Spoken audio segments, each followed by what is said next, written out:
Hi, welcome to seventh period, adaptive environmental skills, or what I like to just call our science class. So here we go once again. I am going to share my screen with you. We will finish up our um, little presentation I have here. I have to put my glasses back on so I can see what I'm doing. And I've got to say, I am so excited about this period. Um, I'm excited about it because um, of what we're going to be doing in the first few months. So for the first few months, we're going to be focusing on our uniqueness, so how we are the same and how we are different. And we're going to be talking about diversity and cultures. And students will be, in this next week, picking a country, and it's either from his or her nationality or a country that they have chosen that they want to learn more about. So they will be using the internet and Google Earth to discover the countries. I have a big map of the world out. The first thing they're going to do is pick their country. I'm going to write their initials on a little map stick pin, and they're going to find their country on the map. And then they're going to go to Google Earth with the help of either a peer coach or a para, and look to see where on Google Earth. Google Earth, as we know, is so cool to be able to zoom in and play around with checking out their country on Google Earth.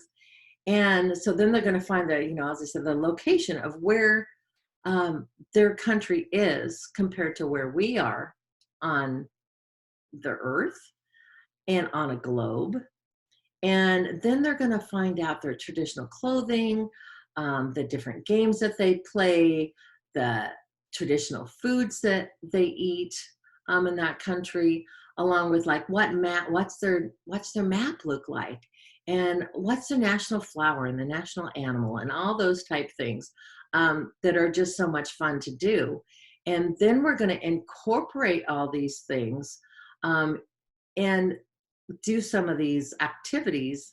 Like for example, I'm going to start, I've been told back when I was a little girl that I'm basically English, Irish, and Danish, in about, a dozen other things, but those are the ones that stick to my mind. So I thought, okay, I'm going to show the students how we're going to do this. And I decided to pick Denmark.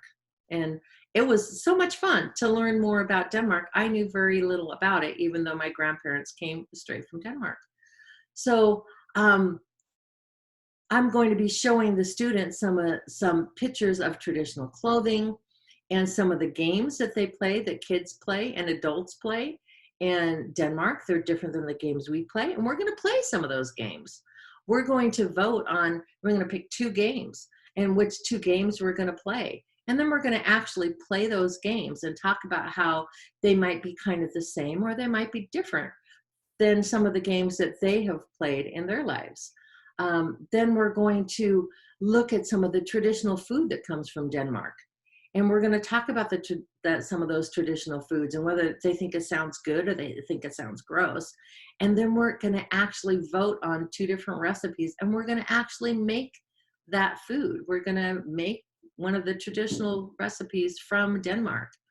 And it's just going to be so much fun. We're going to have we're going to do art projects based around things from that country. And all of them should be a little bit different. So the students are going to have lots of opportunities to present different parts of their country and their findings on their country to the rest of the class. Needless to say, they will receive as much help as needed or as little help as they need to be able to make these presentations. If some of you are thinking, ooh, gee, I know the perfect recipe that your student would love to do. And if you want to share that recipe or even want to come in into the classroom, in which I know these days could be more work than it's worth to try to volunteer in the classroom. But if your student is going to choose the country that where they are from and their relatives are from, and you have something, different objects or recipes that they could bring to the class to share with the class, that would be absolutely amazing. So I am so excited about that. I could go on and on about that, but that's only going to be part of um, of our science. Of course, that's not going to be what's going on for the whole year. We will be doing some more traditional kind of um, science experiments. Uh, like for example, coming up in October, here's our ULS program again. And um, for October and ULS, we're going to be learning about ecosystems. And so they have some built-in experiments. And I always come up and I'm always looking for great, fun experiments to do. So once again, if you know of any, oh, please let me know. Because doing experiments is so much fun. Everybody loves doing them. So here's one that's right out of ULS that we'll be doing in the next few weeks. And it's plants and pollution. And as you can tell by taking a look at it, that we're going to be trying to grow plants in clean soil and vinegar and in mortar oil and see what happens. So that should be a fun little experiment. So I am just so excited. Science is like, it's just such a fun class. We're going to be doing lots and lots of things in it, and lots of, so if the kids come home telling you stories about a weird science experiment that they did in class, yeah, we do some good ones. It's pretty fun. So I'm really excited about all of the things we're going to be doing during our science class. It should just be a blast.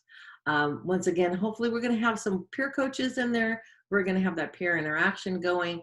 We're going to be doing cooking and art and experiments and learning. So it's lots of fun.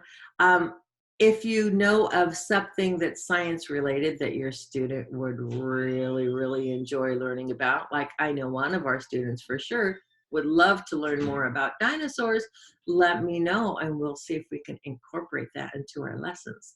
So that's it. At the end of 7th period, then, hey, everybody gets to go home. I just wanted to let you guys know that I am just so blessed to have a job that I love so much. And I just love all my students. They're just absolutely amazing. And to be able to work with them every day in person is just makes my day. So feel free to contact me at any time. I'm open. You can contact me on my personal cell phone number is down there. You can text me if you want to. I know most of the time that's not the case, but hey, I don't have hundreds of students. I just have 8. So if you want to text me on my cell phone number, which is down there at the bottom, it's a California number, feel free. Or you can call me in through the school in the office and call me at my desk. That's fine too. Or shoot me an email. Any of it works. I'll get back to you as quickly as I can. And that's it for now. Please let me know if you have any questions or comments or concerns.